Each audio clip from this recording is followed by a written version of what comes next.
In New York City, the relationship between the police department and the Civilian Complaint Review Board is inherently contentious, a panel of outsiders serving as a watchdog over a formidable law enforcement agency that is fiercely protective of its image.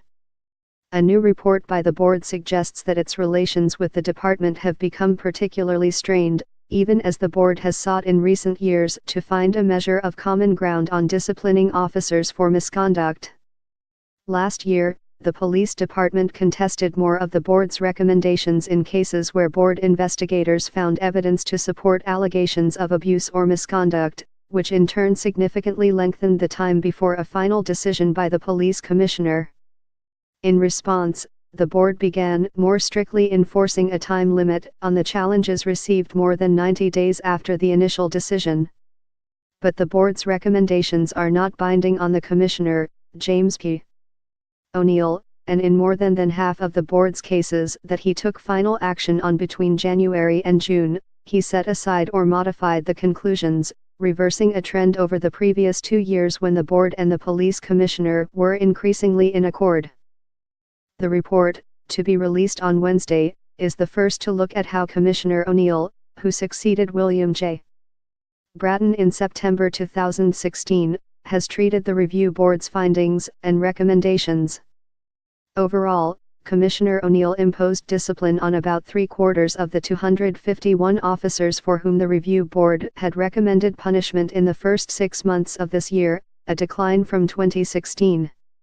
In a significant uptick, he rejected 27% of the review board's findings in the first 6 months of 2017, compared to 17% in the same period last year, and he modified the board's recommendations in 25%, up from 21%. Christopher Dunn, the Associate Legal Director of the New York Civil Liberties Union, said the numbers showed the police department was marginalizing the review board. When the NYPD rejects over half of CCRB recommendations, that sends an emphatic message to the public and to police officers that the CCRB just doesn't matter, he said. The report highlights another source of tension between the board and the department: body cameras, which the department began using this year as part of a court-ordered pilot program. Even with only about 1,200 of the department's 36,000 officers using body cameras, the review board has struggled to promptly secure footage for its inquiries. It requested video from the police department in 3 cases earlier this year, and the department took nearly 3 weeks to provide it, according to the report.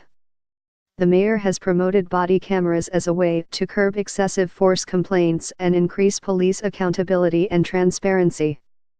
But in a statement, Jonathan Darchie, the executive director of the review board, echoed concerns in the report that the delays in obtaining footage would grow longer as the program expanded, hampering investigations.